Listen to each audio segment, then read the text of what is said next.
Welcome to new TV Telugu. ఇప్పుడు Telangana top 10 చూద్దాం. రాయంపేట కేంద్రంలోని టపాసుల దుకాణాల్లో ఫైర్ సిబ్బంది తనిఖీలు నిర్వహించారు. ప్రవీణ్ నేతృత్వంలో జరిగిన ఈ తనిఖీల్లో టపాసుల నిల్వ విక్రయ విధానాలను పరిశీలించారు.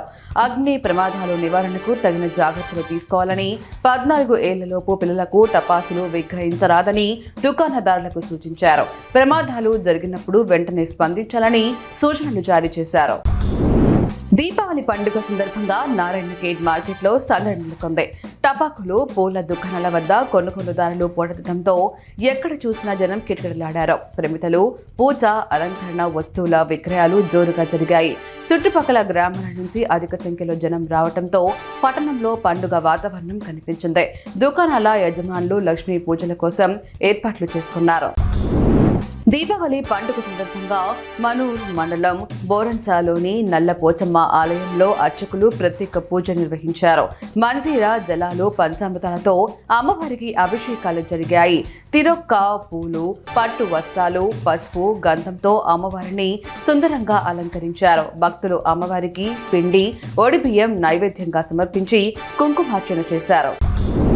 తూప్రాన్ మండలం ఇస్లాంపూర్ శివారిలోని రామప్ప గుట్టపై వెలిసిన స్వయంభూ శ్రీ భవానీ రామలింగేశ్వర స్వామి ఆలయంలో దీపావళి పర్వదినాన్ని పురస్కరించుకొని మల్కాజ్గిరి నియోజకవర్గ మాజీ ఎమ్మెల్యే హనుమంతరావు ప్రత్యేక పూజలు నిర్వహించారు. ఆలయాన్ని సందర్శించి స్వామివారికి ప్రత్యేక పూజలు చేశారు. అర్చకులు ఆత్రేయ శర్మ పూజా కార్యక్రమాలు నిర్వహించి ఆశీర్వచనాలు అందించారు. కరీంనగర్ జిల్లా గన్నేరువరం మండలంలో ఉదయం కురిసిన అకాల వర్షానికి కొనుగోలు కేంద్రాల్లో ఉన్న వరి ధాన్యం కొట్టుకుపోయింది. కొనుగోలు సెంటర్లకు తరలించి 20 రోజులు గడుస్తున్నా యూరియా అందక నష్టపోయిన తమ ధాన్యాన్ని కొనేవారు లేక రైతులు ఇబ్బందులు పడుతున్నారు. అధికారులు, ప్రజాప్రతినిధులు పట్టించుకోవటం లేదని రైతులు ఆవేదన వ్యక్తం చేస్తూ వెంటనే కొనుగోలు కేంద్రాలు ప్రారంభించాలని డిమాండ్ చేస్తున్నారు. సందేశాత్మక రచనలు, ఆటపాటలతో సమాజం జాగృతమవుతుందని కవులు, కళాకారులు, సాహితీవేత్తలు సామాజిక రుగ్మతలపై ప్రభాత బేరీ మోగించాలని కొల్హాపూర్ ఎమ్మెల్యే, పర్యాటక సాంస్కృతిక శాఖ మంత్రి జూపల్లి కృష్ణారావు పిలుపునిచ్చారు. రవీంద్ర భారతిలో భాషా సాంస్కృతిక శాఖ, సాంస్కృతిక సారథి సంయుక్త ఆధ్వర్యంలో నిర్వహించిన ప్రభాత బేరీ తెలంగాణ సామాజిక చైతన్య కార్యక్రమంకు మంత్రి ముఖ్య అతిథిగా హాజరయ్యారు. వైరాపట్నంలోని కాంగ్రెస్ పార్టీ కార్యాలయంలో డిప్యూటీ సీఎం మల్లుబట్టి విక్రమార్క సమక్షంలో సుమారు 300 మంది కాంగ్రెస్ పార్టీలో చేరారు. జరుగుతున్న అభివృద్ధిని చూసి తాము కాంగ్రెస్ పార్టీలో చేరుతున్నట్లు వారు తెలియజేశారు. ఈ కార్యక్రమంలో ఎమ్మెల్యే రామదాస్ నాయక్, జిల్లా, మండల కాంగ్రెస్ నేతలు పాల్గొన్నారు.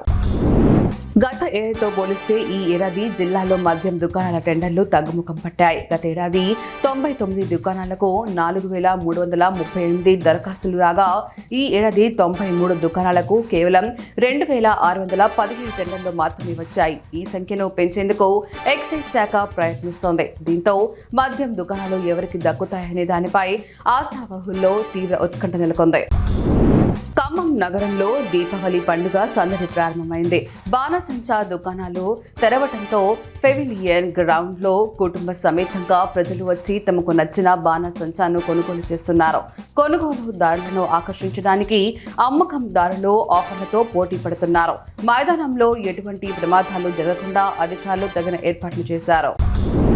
దీపావళి పండుగ రోజున జోడుప్పల్ పరిధిలోని చెంగిచెర్ల మెయిన్ రోడ్డులో ఉన్న Krishna fireworks wholesale shop, Durga fireworks wholesale షాపులలో బాణసంచా కొనుగోలుకు ప్రజలు పెద్ద సంఖ్యలో తరలి వస్తున్నారు.